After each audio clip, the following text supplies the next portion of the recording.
વિદ્યાર્થી મિત્રો, આગળના લેક્ચરમાં આપણે સમાજવાદી પદ્ધતિ અને બિન સાંપ્રદાયિકતા આ બે ટોપિકો વિશે ચર્ચા કરેલી, જે બંધારણના મૂળભૂત લક્ષણો હતા, મૂળભૂત શબ્દોમાં જેનો સમાવેશ થતો હતો.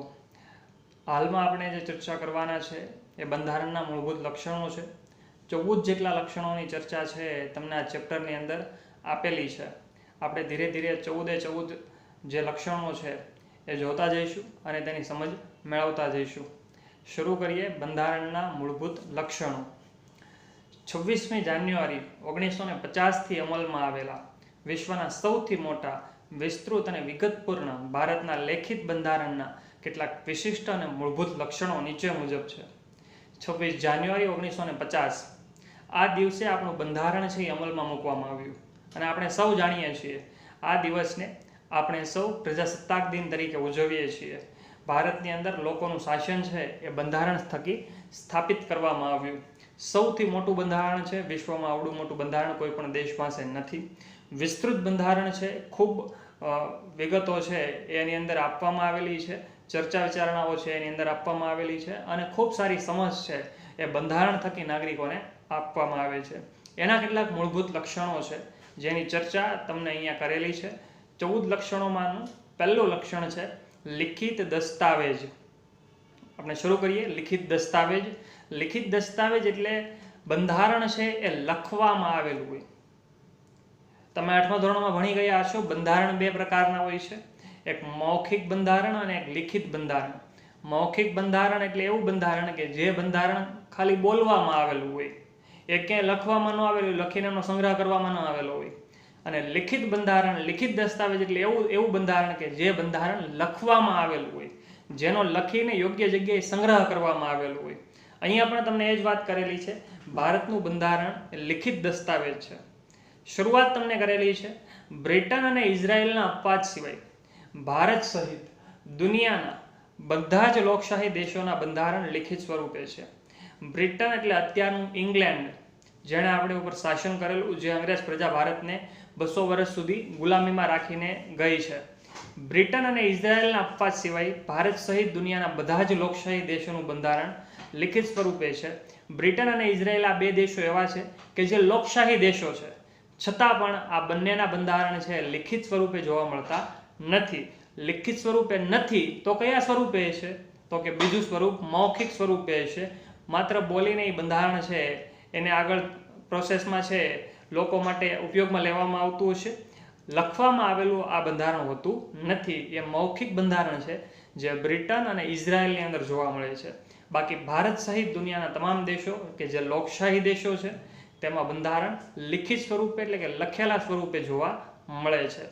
ભારતની સામાજિક, ભૌગોલિક બહુવિધ પરિસ્થિતિ અને પૂર્વ ઇતિહાસને ધ્યાનમાં લઈને બંધારણ સભાએ બંધારણને લિખિત સ્વરૂપે રાખવાનું મુનાસિબ માન્યું છે. ભારતની સામાજિક પરિસ્થિતિમાં અલગ અલગ સમાજના લોકો દેશની અંદર વસવાટ કરે છે. અલગ અલગ સમાજના વ્યક્તિઓ પોતાના હિત માટે, પોતાના વિકાસ માટે કામ કરે છે. ભૌગોલિક બહુવિધ પરિસ્થિતિ, ભૌગોલિક એટલે જમીનની પરિસ્થિતિ, વાતાવરણની જે પરિસ્થિતિ, બહુવિધ એટલે અલગ અલગ પરિસ્થિતિ જોવા મળતી હોય. ભારત વિવિધતા ધરાવતો દેશ છે.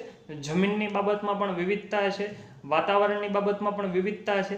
તમે રાજ્ય બદલો એટલે રહેણી કહેણી બદલી જાય છે, રાજ્ય બદલો એટલે ખોરાક બદલી જાય છે, રાજ્ય બદલો વાતાવરણ બદલી જાય છે. મોટા ભાગે બધી વસ્તુ રાજ્ય બદલવાથી બદલી જાય છે. આ બહુવિધ પરિસ્થિતિ જોવા મળે છે. અને ભારતનો પૂર્વ ઇતિહાસ, રાજા રજવાડાનો જે ઇતિહાસ હતો, આ રાજા રજવાડાઓના ઇતિહાસમાં જે કોઈ વસ્તુ રાજાના નિર્ણયો છે એને માન્ય રાખવામાં આવતા, રાજાથી ઉપર કોઈના નિર્ણયો છે માન્ય રાખવામાં નહોતા આવતા. અને નિર્ણયો કે લખવામાં પણ નહોતા આવતા, એ જે હુકમો છે કે લખવામાં પણ નહોતા આવતા. એટલે સમયાંતરે એમાં એ રાજા પોતાની ઈચ્છા અનુસાર ફેરફારો કરી શકતા. આ બધી વસ્તુને ધ્યાનમાં લઈને બંધારણ સભાએ બંધારણ લિખિત સ્વરૂપે રાખવાનું મુનાસિબ માન્યું છે.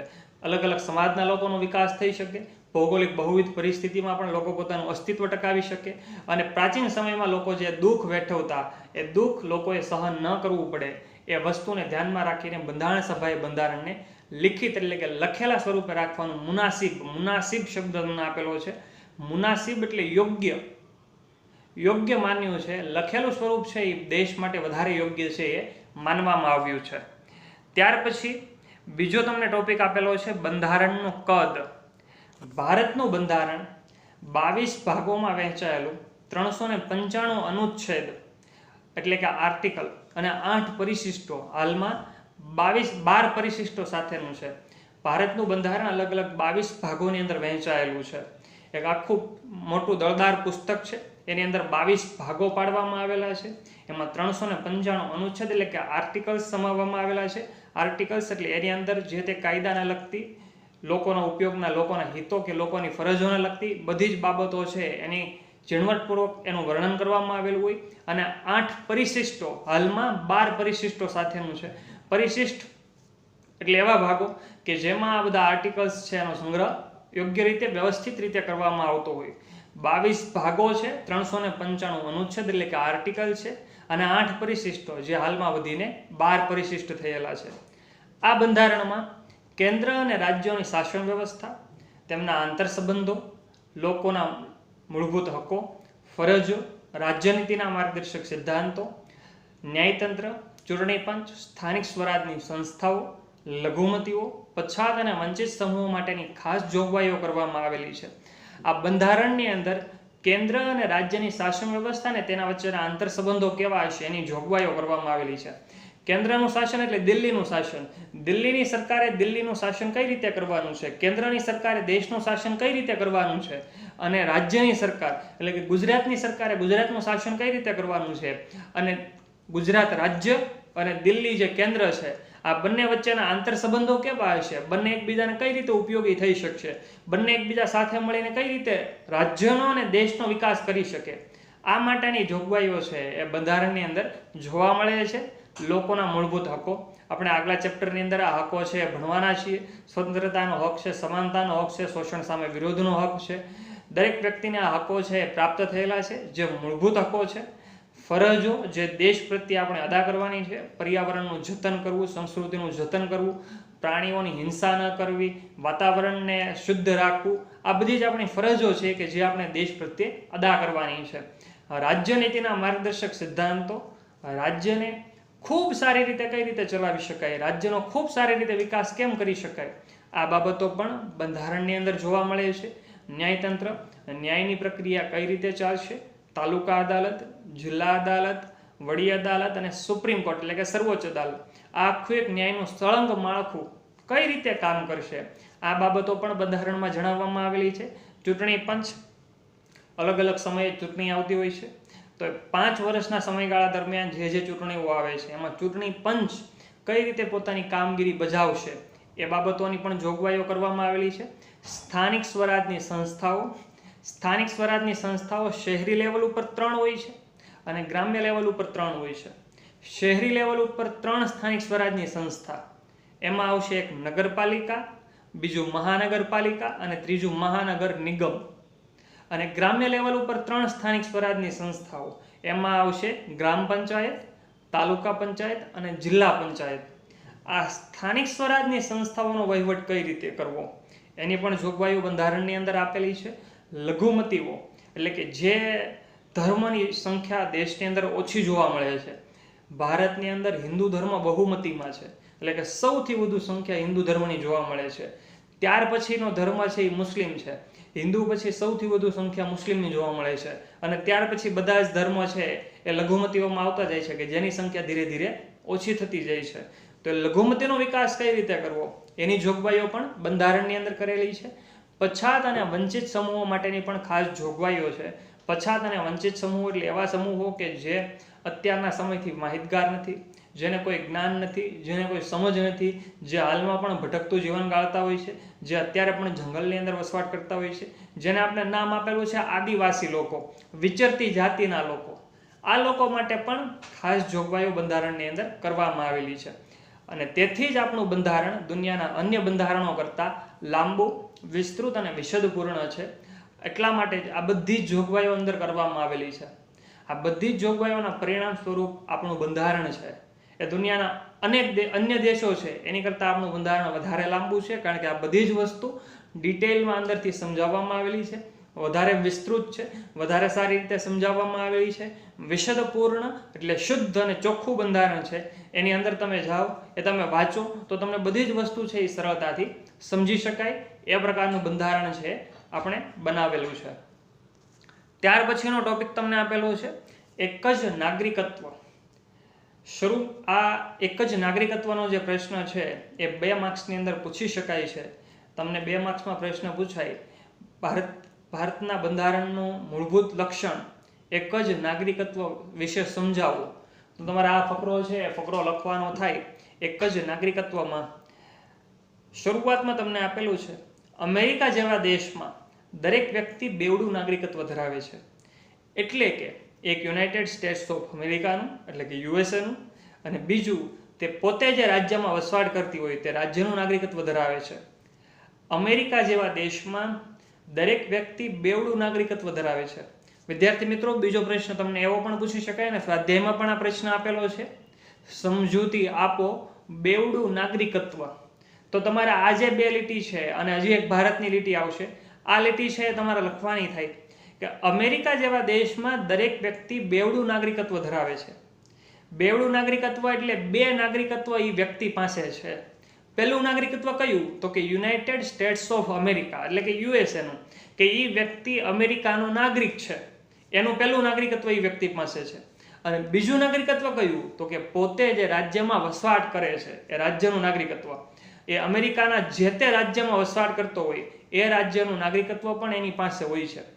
એટલે જે રાજ્યમાં વસવાટ કરે છે એનો એ નાગરિક છે, એનો નાગરિકત્વ એનું પણ એની પાસે ઓળખ હોય, અને અમેરિકાનો વ્યક્તિ છે એની પણ એની પાસે ઓળખ હોય.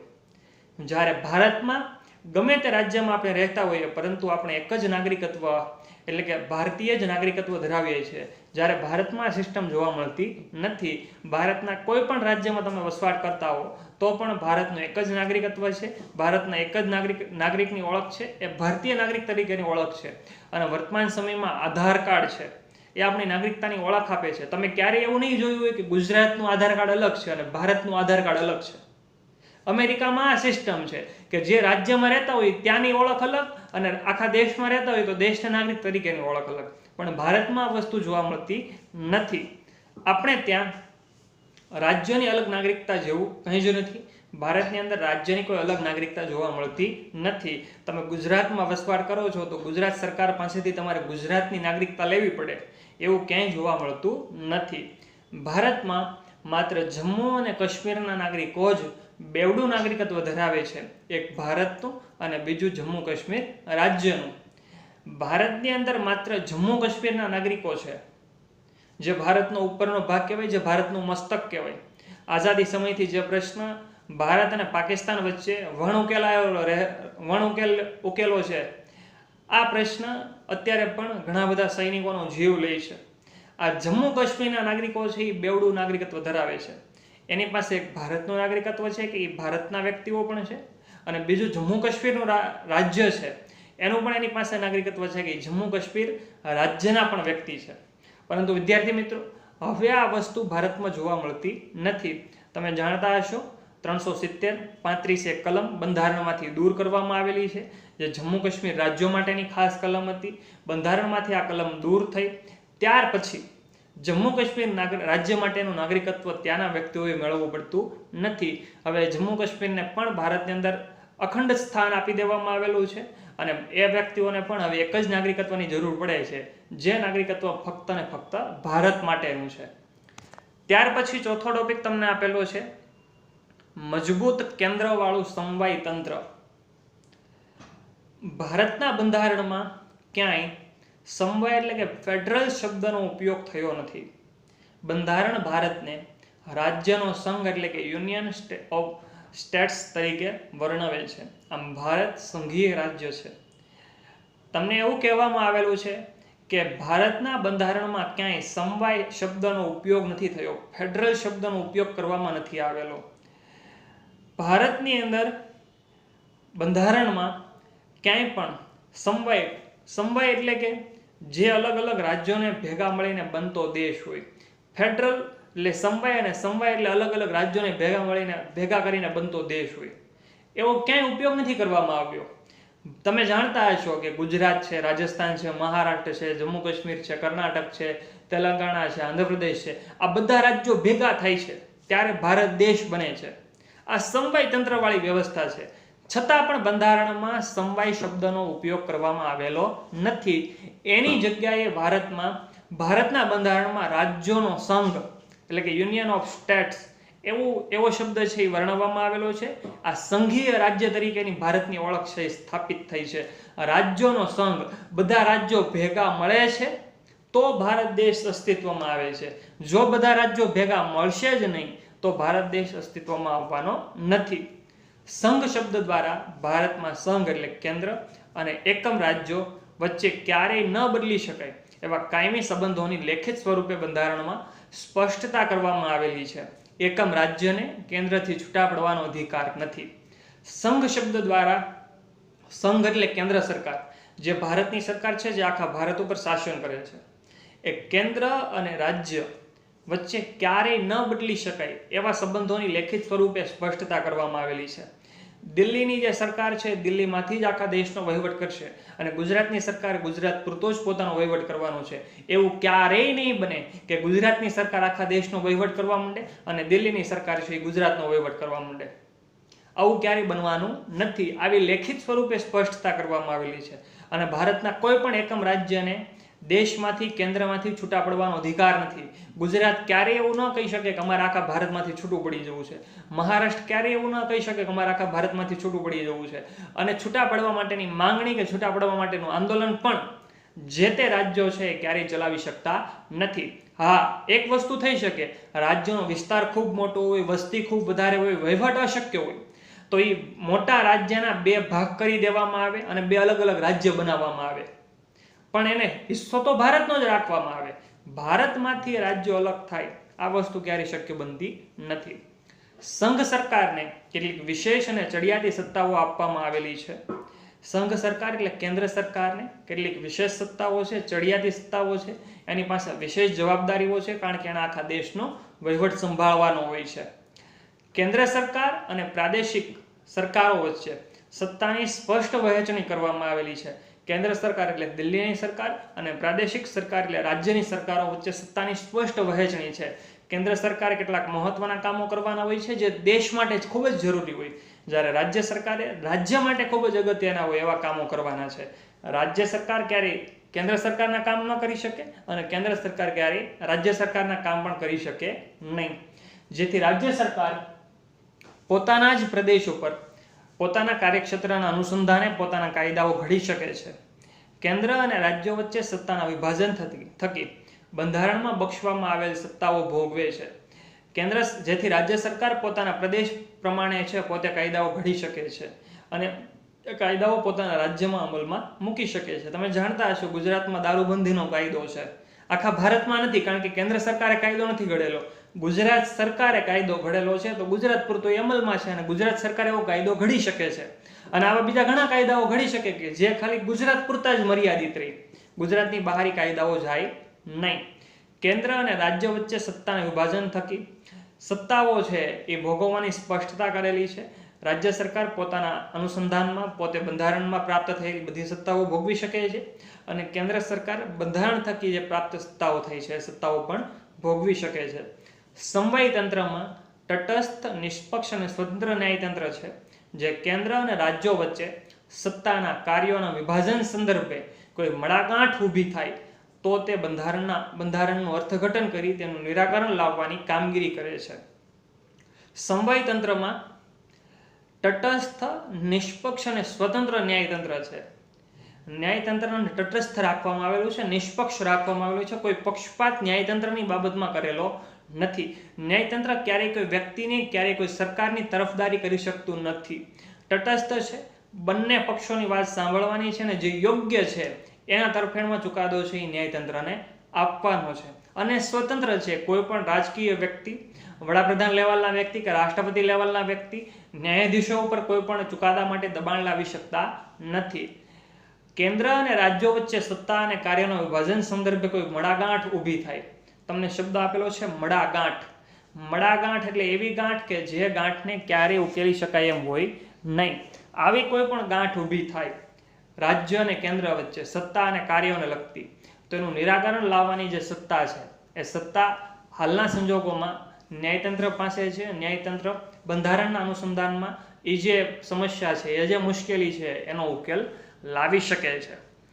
ભારતમાં કેન્દ્ર અને રાજ્ય વચ્ચે સત્તાનું સ્પષ્ટ અને વિશદ વિભાજન કરવામાં આવ્યું છે, જે માટે 3 યાદીઓ બંધારણમાં મૂકવામાં આવી છે.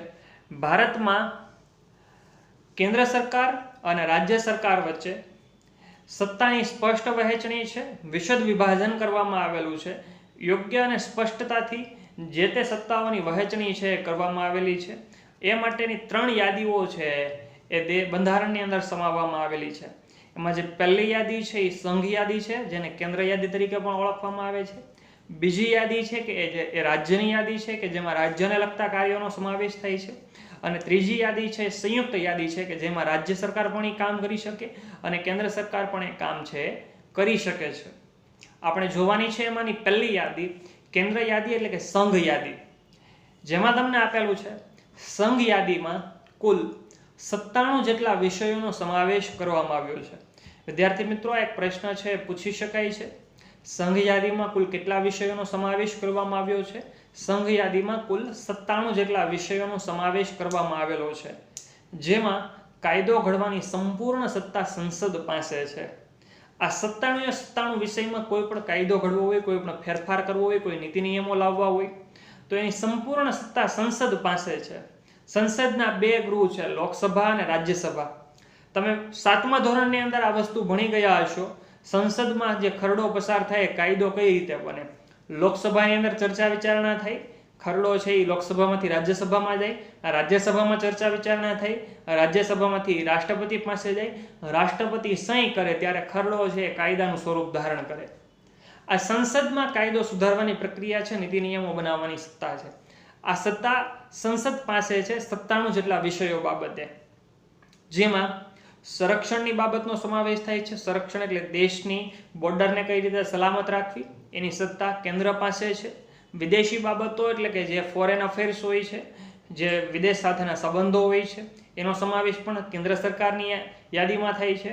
અણુશક્તિ એટલે કે પરમાણુનું કેટલા જથ્થામાં ઉત્પાદન કરવું, પરમાણુનો કઈ રીતે ઉપયોગ કરવો, એની કામગીરી પણ કેન્દ્ર સરકાર દ્વારા ચલાવવામાં આવે છે. નાણું, દેશની અંદર નાણાંનો પ્રવાહ કઈ રીતે ફેરવવામાં આવશે, જેના માટે ખાસ સંસ્થા RBI reserve bank of India ઊભી કરવામાં આવેલી છે. વીમો, દેશની અંદર વીમા પોલિસીઓ કઈ રીતે કામ કરશે, વીમા કંપનીઓ કઈ રીતે કામ કરશે. ભારત સરકારનું જે એક સાહસ LIC છે, એમાં બેન્કિંગ સેક્ટરને કઈ રીતે કાર્યરત કરવું, બેંકને કઈ રીતે આગળ વધારવી, બેંકના કઈ રીતે વિકાસ કરવા, આ બાબતની સત્તા પણ કેન્દ્ર સરકાર એટલે કે દિલ્હીની સરકાર પાસે છે. તાર ટપાલ, પોસ્ટ ઓફિસ, ડાક ઘર તરીકે જેને ઓળખવામાં આવે છે, આ આખી સેવા પણ કેન્દ્ર સરકાર છે એ ચલાવે છે. અને રેલવે જેવા રાષ્ટ્રીય મહત્વ ધરાવતા ક્ષેત્રોમાં કેન્દ્રની સર્વોપરી સત્તા છે. રેલવે પણ તમે જાણો છો કોઈ રાજ્ય ચલાવતી નથી, કેન્દ્ર સરકારનું સાહસ છે અને કેન્દ્ર સરકાર રેલવે છે એ માટેની કામગીરી છે બજાવે છે. ત્યારબાદ તમને આપેલું છે રાજ્યોની યાદી, જેમાં 66 વિષયોનો સમાવેશ થાય છે. પહેલું હતું કેન્દ્ર યાદી એટલે કે સંઘ યાદી, જેમાં 97 જેટલા વિષય હતા. ત્યારબાદ છે રાજ્ય યાદી, જેમાં 66 જેટલા વિષય છે. આ પ્રશ્ન પણ પૂછી શકાય, રાજ્યની યાદીમાં કેટલા વિષયોનો સમાવેશ થાય છે? તો રાજ્યની યાદીમાં 66 જેટલા વિષયોનો સમાવેશ કરવામાં આવ્યો છે, જેમના પર કાયદો ઘડવાની સંપૂર્ણ સત્તા રાજ્યની ધારાસભાઓ એટલે કે વિધાનસભા ગૃહો ધરાવે છે. આ 66 વિષયો ઉપર કોઈ પણ કાયદો ઘડવો હોય તો એની સંપૂર્ણ સત્તા રાજ્યની ધારાસભા એટલે કે વિધાનસભા પાસે છે. ગુજરાતની અંદર ધારાસભા છે એ આ 66 વિષયો ઉપર કાયદા ઘડી શકે, એમાં ફેરફારો કરી શકે, કાયદાઓ નવા બનાવી શકે છે, એમાં ઉમેરો પણ કરી શકે છે. એમાં કયા કયા વિષયનો સમાવેશ થાય છે? તો તમને આપેલું છે કાયદો અને વ્યવસ્થા. રાજ્યની અંદર કાયદો અને વ્યવસ્થા કઈ રીતે જાળવવી, નાગરિકો કાયદો અને વ્યવસ્થા કઈ રીતે જાળવે એના માટેના કેવા પ્રયત્નો કરવા. શિક્ષણ, રાજ્યમાં શિક્ષણનું સ્તર કઈ રીતે સુધારવામાં આવે. સ્થાનિક સ્વરાજની સંસ્થાઓ, શહેરી લેવલ ઉપર 3 અને ગ્રામ્ય લેવલ ઉપર 3. શહેરી લેવલ ઉપર 3 સ્થાનિક સ્વરાજની સંસ્થા, એક તો છે નગરપાલિકા, મહાનગરપાલિકા અને મહાનગર નિગમ, અને ગ્રામ્ય લેવલ ઉપર પણ 3 ગ્રામ પંચાયત, તાલુકા પંચાયત અને જિલ્લા પંચાયત. કૃષિ સિંચાઈ, ખેડૂતોને સિંચાઈ કઈ રીતે પૂરી પાડવી, પાણી કઈ રીતે પૂરું પાડવું, એની દેખરેખ રાજ્ય સરકાર કરે છે. આરોગ્યની સેવા, દવાખાના સરકારી દવાખાના કેટલા પ્રમાણમાં ઊભા કરવા, એનું કામ પણ રાજ્ય સરકાર કરે છે. ભૂમિ એટલે કે જમીનનો ઉપયોગ કઈ રીતે કરવો, એનું કામ પણ રાજ્ય સરકાર કરે છે. કચ્છની જે જમીન છે એમાં રણોત્સવ કરવામાં આવે છે, પડતર જમીનનો ઉપયોગ કરી કઈ રીતે આવક મેળવવી, આ બાબત પણ રાજ્ય સરકાર હસ્તક છે. રાજ્યોનો આંતરિક વેપાર વાણિજ્ય વિષયક સેવાઓનો સમાવેશ થાય છે. રાજ્યની અંદર વેપાર વાણિજ્ય કેવો ચાલશે એ બાબતોનો સમાવેશ પણ રાજ્યની યાદીમાં કરવામાં આવે છે, રાજ્ય હસ્તક છે. જો કેન્દ્રને લાગે કે રાજ્યમાં કાયદો અને વ્યવસ્થા પડી ભાંગ્યા છે તો રાજ્યની સંમતિ સાથે કે રાજ્યની મરજી વિરુદ્ધ જઈને કેન્દ્ર તે રાજ્યમાં કેન્દ્રીય અનામત પોલીસ દળોને મોકલી શકે છે. જો કેન્દ્ર સરકારને એટલે કે દિલ્હીની સરકારને એવું લાગે કે રાજ્યની અંદર કાયદો અને વ્યવસ્થાની સ્થિતિ પડી ભાંગી છે તો જે કેન્દ્રની સરકાર છે એ રાજ્યની સંમતિ સાથે અથવા તો રાજ્યની સંમતિની વિરુદ્ધ જઈને પણ રાજ્યની અંદર કેન્દ્રીય અનામત પોલીસ દળ એટલે કે CRPF, તમે નામ સાંભળેલું છે CRPF, central reserve police force, central reserve police force જેનું ગુજરાતી નામ છે કેન્દ્રીય અનામત પોલીસ દળો, એને મોકલી શકે છે. ત્રીજું તમને આપેલું છે સંયુક્ત યાદી. સંયુક્ત યાદી એટલે એવી યાદી કે જેમાં કેન્દ્ર સરકાર પણ કામ કરે અને રાજ્ય સરકાર પણ કામ કરતી હોય. સંયુક્ત યાદીમાં 47 જેટલા વિષયોનો સમાવેશ કરવામાં આવ્યો છે. પહેલું હતું કેન્દ્ર યાદી એટલે કે સંઘ યાદી, જેમાં 97 જેટલા વિષયોનો સમાવેશ થયેલો. બીજું હતું રાજ્ય યાદી, જેમાં 66 જેટલા વિષયોનો સમાવેશ થયેલો. અને ત્રીજું હતું સંયુક્ત યાદી, જેમાં 47 જેટલા વિષયોનો સમાવેશ થયેલો. આ પ્રશ્ન પણ પૂછી શકાય, સંયુક્ત યાદીમાં કેટલા વિષયોનો સમાવેશ થયેલો છે તો કે 47 જેટલા વિષયોનો સમાવેશ છે સંયુક્ત યાદીમાં કરવામાં આવેલો છે. જેમના પર કાયદો ઘડવાની સત્તા કેન્દ્ર અને રાજ્ય બંને ધરાવે છે, પરંતુ જ્યારે રાજ્યોના કાયદામાં વિવાદ કે સંઘર્ષ ઊભો થાય ત્યારે કેન્દ્રનો કાયદો ચડિયાતો કે સર્વોપરી ગણવામાં આવે છે. આ 47 વિષયમાં રાજ્ય સરકાર પણ કાયદા ઘડી શકે છે અને કેન્દ્ર સરકાર પણ કાયદાનું ઘડતર કરી શકે છે. પરંતુ જ્યારે રાજ્ય સરકારે કોઈ કાયદો ઘડેલો હોય, એમાં વિવાદ ઊભો થાય કે સંઘર્ષ ઊભો થાય, કોઈ મુશ્કેલી ઊભી થાય, કોઈ સમસ્યા ઊભી થાય, તો એવા સંજોગોમાં કેન્દ્ર સરકાર એટલે કે દેશની સરકારે જે દિલ્હીમાં કાયદો ઘડેલો હોય એને સર્વોપરી અને ચડિયાતો માનવામાં આવે છે. આમ સમવાય તંત્રમાં કેન્દ્રને સંયુક્ત યાદીમાં વિશેષ સત્તાઓ છે. સમવાય તંત્રની અંદર એટલે કે સ્ટેટ્સ ઓફ યુનિયન ઓફ સ્ટેટની અંદર, સંઘીય રાજ્યની અંદર કેન્દ્ર સરકારને સંયુક્ત યાદીમાં રાજ્ય કરતા વિશેષ સત્તાઓ આપેલી છે. કારણ કે દેશની સરકાર છે એ જે કરશે એ પ્રમાણેની જ બધી વસ્તુ દેશની અંદર ચલાવવામાં આવશે. આ યાદીમાં દીવાની અને ફોજદારી બાબતો, દીવાની બાબતો એટલે એવી બાબતો કે જેમાં કૌટુંબિક સમસ્યાઓ હોય, અને ફોજદારી એટલે એવી બાબતો કે જેમાં ગુનાહિત બાબતો હોય, ચોરી છે, લૂંટફાટ છે, મારામારી છે, આ બધી બાબતો દીવાની અને ફોજદારીમાં આવે.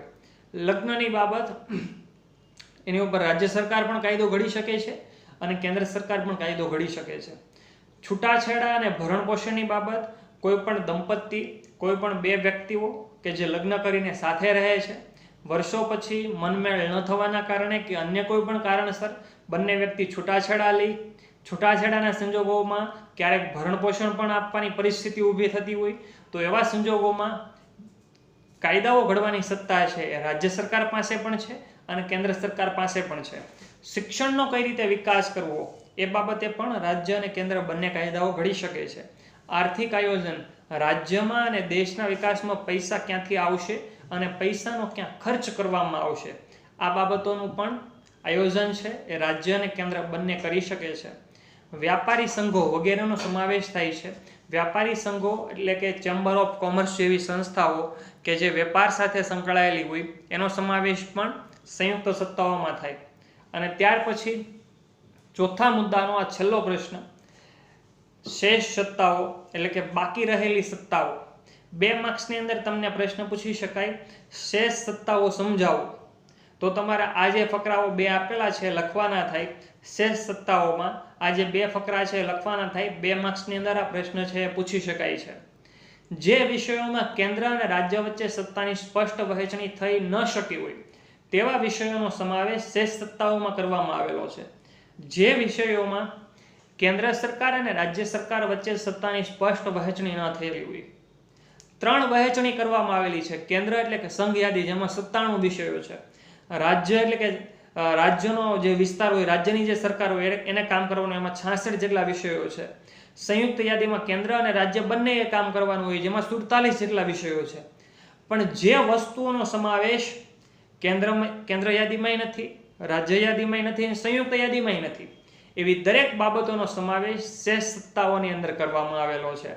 આ વધારાના વિષયો કે શેષ સત્તાઓનો કાયદો ઘડવાની અને તેમાં ફેરફાર કરવાની સંપૂર્ણ સત્તા કેન્દ્ર સરકાર એટલે કે સંસદને છે. આ વધારાના દરેક વિષયોમાં કાયદો કઈ રીતે ઘડવો, એ કાયદામાં કઈ રીતે ફેરફાર કરવો, સુધારા વધારા કરવા, એની બધી જ સત્તા કેન્દ્ર પાસે છે, સંસદ પાસે છે, એટલે કે લોકસભા અને રાજ્યસભાને આપવામાં આવેલી છે. ભારતમાં કેન્દ્ર અને રાજ્યો વચ્ચે નાણાકીય સંસાધનોની પણ વહેંચણી કરવામાં આવેલી છે. ભારતની અંદર કેન્દ્ર અને રાજ્ય વચ્ચે નાણાકીય સાધનોની વહેંચણી થયેલી છે. પૈસા કેન્દ્ર સરકાર એટલે કે દેશની સરકાર ક્યાંથી કમાશે અને દેશની સરકાર ક્યાં ખર્ચો કરશે, અને પૈસાની આવક રાજ્ય સરકાર ક્યાંથી કમાશે અને રાજ્ય સરકાર એનો ક્યાં ખર્ચ કરશે, આ બધી જ ફાળવણી છે એ બંધારણ થકી કરવામાં આવેલી છે. આબકારી જકાત જે જહાજ ઉપર લેવામાં આવે છે, દરિયાઈ કિનારા ઉપર લેવામાં આવે છે. આયાત નિકાસ જકાત, વસ્તુ તમે મોકલો અને તમારે જે જકાત આપવાની થાય ને, વસ્તુ તમે લાવો અને તમારે જે જકાત આપવાની થાય. વસ્તુ તમે વિદેશના દેશોમાંથી ભારતમાં લાવો એ તમારી આયાત છે, અને ભારતમાંથી તમે વિદેશના દેશમાં વસ્તુ મોકલો એ તમારી નિકાસ છે. અને આવકવેરો વગેરે વધુ આવકો આપતા કરવેરા કેન્દ્રને ફાળવવામાં આવ્યા છે. આવકવેરો જેને ઇન્કમ ટેક્સ તરીકે પણ ઓળખવામાં આવે છે, જેને અત્યારે ટૂંકમાં રિટર્ન તરીકે ઓળખવામાં આવે છે, આઈટી રિટર્ન. આ વધુ આવક આપતા કરવેરા છે કે જે કેન્દ્ર સરકાર પાસે છે. 3 કરવેરા કેન્દ્ર સરકાર પાસે છે: આબકારી જકાત, આયાત નિકાસ જકાત અને આવકવેરો. વિદ્યાર્થી મિત્રો, 1 માર્ક્સનો પ્રશ્ન પૂછી શકાય, કેન્દ્ર સરકારને કયા કયા કરવેરા ફાળવવામાં આવેલા છે? તો આ 3 નામ તમારે લખવાના થાય: આબકારી જકાત, આયાત નિકાસ જકાત અને આવકવેરો. જ્યારે વેચાણ વેરો એટલે કે વસ્તુના વેચાણ ઉપર જે વેરો લેવામાં આવે છે, મનોરંજન વેરો એટલે કે ફિલ્મની ટિકિટો ઉપર, મનોરંજનના સાધનો ઉપર જે વેરો લેવામાં આવે છે, મહેસૂલ કે જે વેરા સ્વરૂપે સ્થાનિક સ્વરાજની સંસ્થાઓ દ્વારા ઉઘરાવવામાં આવે છે, શિક્ષણ વેરો, શિક્ષણની જે ખાનગી સંસ્થાઓ છે એની પાસેથી જે વેરો લેવામાં આવે છે, જેવી ઓછી આવક ધરાવતા સાધનો રાજ્યને ફાળવવામાં આવેલા છે. આ બધી ઓછી આવક ધરાવતા વેરાઓ છે કે જે રાજ્ય સરકાર પાસે છે. બીજો પ્રશ્ન પૂછી શકાય, રાજ્ય સરકારને કયા કયા કરવેરાઓ પ્રાપ્ત થાય છે? તો કે વેચાણ વેરો, મનોરંજન વેરો, મહેસૂલ અને શિક્ષણ વેરો, 4 પ્રકારના વેરા. પ્રશ્ન 1, કેન્દ્ર સરકારને કયા કયા વેરા પ્રાપ્ત થાય છે? આબકારી જકાત, આયાત નિકાસ જકાત અને આવકવેરો. પ્રશ્ન 2, રાજ્ય સરકારને કયા કયા વેરા પ્રાપ્ત થાય છે? વેચાણ વેરો, મનોરંજન વેરો, મહેસૂલ અને શિક્ષણ વેરો. તેથી રાજ્યોએ કેન્દ્ર પાસેથી ગ્રાન્ટ સ્વરૂપે આર્થિક સહાયનો આધાર રાખવો પડે છે. રાજ્ય સરકારની આવક ઓછી હોવાના કારણે રાજ્ય સરકારે કેન્દ્ર પાસેથી ગ્રાન્ટ સ્વરૂપે પૈસા લેવા પડે છે, એટલે કે કેન્દ્ર સરકાર ઉપર એને આધાર રાખવો પડે છે. કેન્દ્ર સરકાર મદદ ન કરે તો રાજ્ય પોતાનો વહીવટ ખૂબ સારી રીતે ચલાવી શકશે નહીં. આ 4 મુદ્દાઓ આજે આપણે જોયા. પહેલો મુદ્દો હતો લેખિત દસ્તાવેજ એટલે કે લખેલા સ્વરૂપનું બંધારણ. બીજો મુદ્દો હતો બંધારણનું કદ કે જેમાં પરિશિષ્ટોની વાત કરેલી, જોગવાઈઓની વાત કરેલી. ત્રીજો મુદ્દો હતો એક જ નાગરિકત્વ કે જેનો પ્રશ્ન તમને 2 માર્ક્સની અંદર પૂછી શકાય. એક જ નાગરિકત્વ સમજાવો અથવા તો સમજૂતી આપો, બેવડું નાગરિકત્વ. ત્યારબાદ છે મજબૂત કેન્દ્રવાળું સમવાય તંત્ર, જેમાં કેન્દ્ર યાદીમાં કુલ 97 વિષય, રાજ્ય યાદીમાં 66 વિષય, સંયુક્ત યાદીમાં 47 વિષય અને શેષ સત્તાઓ છે 2 માર્ક્સની અંદર પૂછી શકાય છે. તો આ રીતે આ જે 4 મુદ્દા છે એને ધ્યાનમાં લેવા. વધુ આવતા લેક્ચરમાં આપણે 5મા ટોપિકથી આ જે 14 લક્ષણો છે આગળ વધારીશું. Thank you.